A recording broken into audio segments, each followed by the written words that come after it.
Nama saya Ajli Ramadevika dengan NIM 23111170. Baiklah teman-teman, di sini saya akan menjelaskan sedikit materi tentang membaca.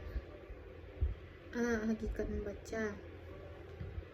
Kata atau kalimat yang merupakan suatu kesatuan dalam pandangan sekilas, membaca adalah suatu proses yang dilakukan serta dipergunakan oleh pembaca untuk memperoleh pesan yang hendak disampaikan oleh penulis melalui media kata-kata atau bahasa tulis. Membaca pada hakikatnya adalah suatu yang rumit yang melibatkan banyak hal, tidak hanya sekedar menghafal tulisan, tapi juga melibatkan aktivitas visual, berpikir, psikologistik, metakognitif. Membaca merupakan salah satu keterampilan berbahasa yang termasuk di dalam retorika seperti keterampilan berbahasa yang lain. Secara linguistik, membaca merupakan proses pembacaan sandi. Artinya, dalam kegiatan membaca ada upaya untuk menghubungkan kata-kata tulisan dengan makna bahasa lisan.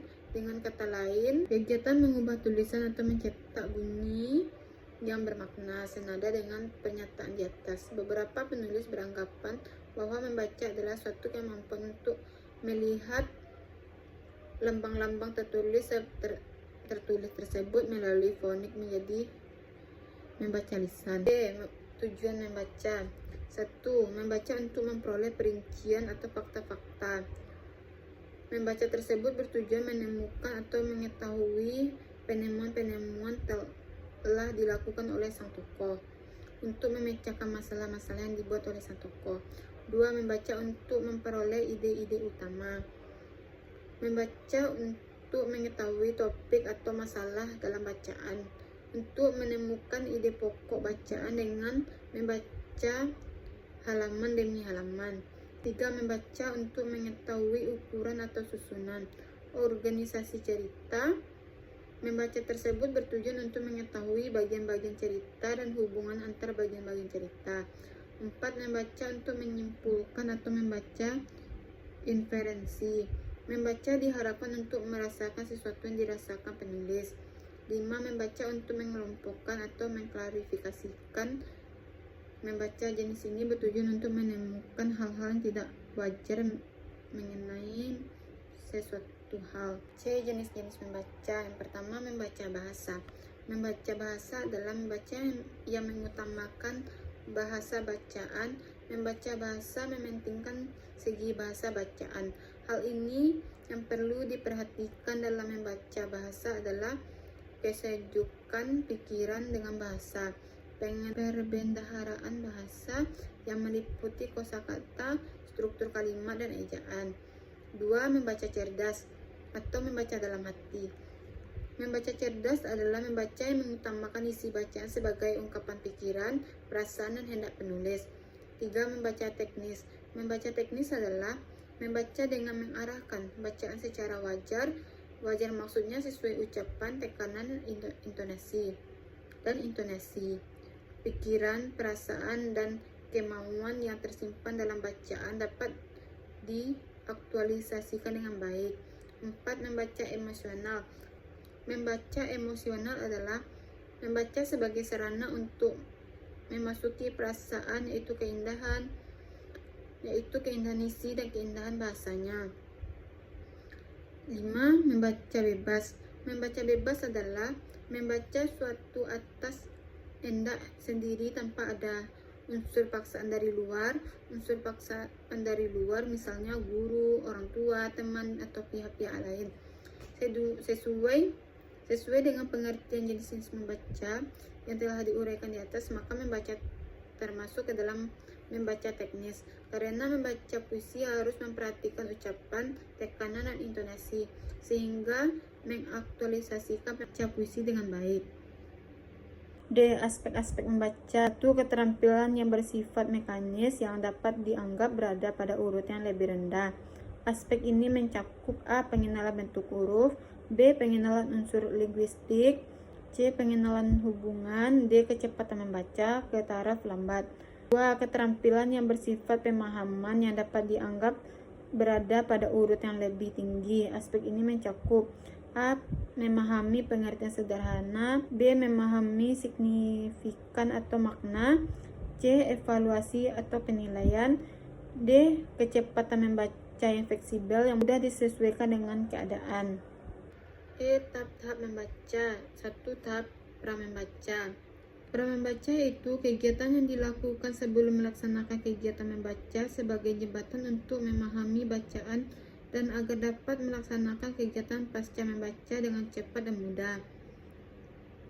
Proses pemahaman akan terhambat bila skemata pembaca tidak disiapkan sebelumnya. Aktivitas yang termasuk tahap pra-membaca sebagai berikut. A. Menentukan tujuan membaca.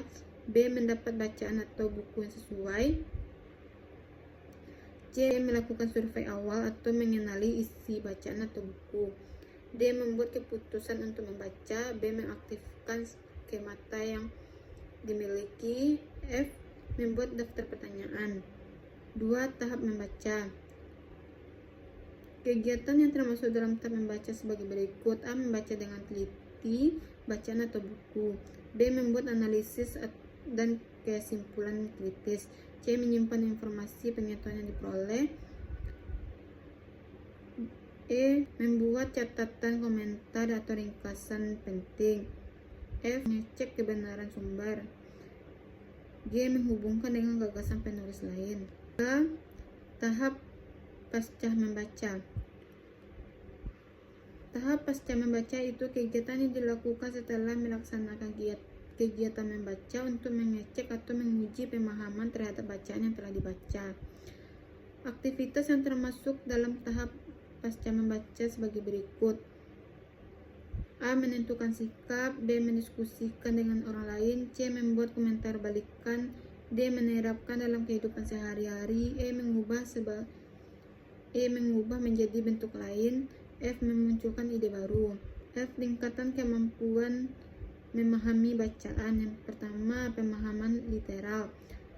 Pengertian, memahami makna secara langsung tertera dalam teks.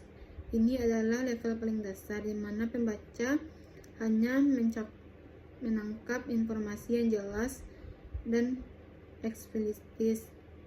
Pengertian, memahami maknanya secara langsung tertera dalam teks. Ini adalah level paling dasar di mana pembaca hanya menangkap informasi yang jelas dan eksplisit. Contoh menjawab pertanyaan seperti siapa tokoh utama dalam cerita ini, apa terjadi dalam paragraf kedua, atau kapan peristiwa itu terjadi. 2. Pemahaman inferensial. Pengertian, memahami makna yang tersirat atau tidak secara eksplisit dinyatakan dalam teks. Pembaca perlu membuat kesimpulan didasarkan informasi yang ada. Contoh, menjawab pertanyaan seperti mengapa tokoh tersebut bertindak demikian, apa yang mungkin terjadi selanjutnya, atau pesan moral apa dari cerita ini. 3. Pemahaman kritis. Pengertian, menganalisis teks secara mendalam, mengevaluasi argumen dan membandingkan dengan informasi lain. Contoh, menilai kebenaran informasi dalam teks, membandingkan sudut pandang yang berbeda, atau menemukan kelemahan dalam argumen penulis.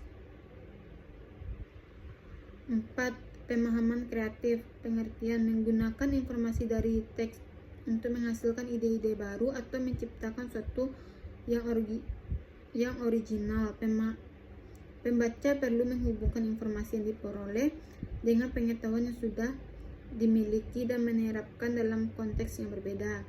Contoh, menulis cerita lanjut, membuat karya seni berdasarkan inspirasi dari teks, atau mengembangkan ide untuk proyek penelitian. Faktor-faktor yang mempengaruhi kemampuan memahami bacaan. Kosakata. B. Struktur kalimat. C. Latar belakang pengetahuan. D. Strategi membaca. E. Minat membaca. F. Meningkatkan kemampuan memahami bacaan. G. Membaca secara teratur. H. Memilih bahan bacaan yang sesuai. I. Membuat catatan. J. Berdiskusi ke mencari informasi tambahan. Pentingnya memahami bacaan. A. Mendapatkan informasi baru, memperluas pengetahuan dan wawasan.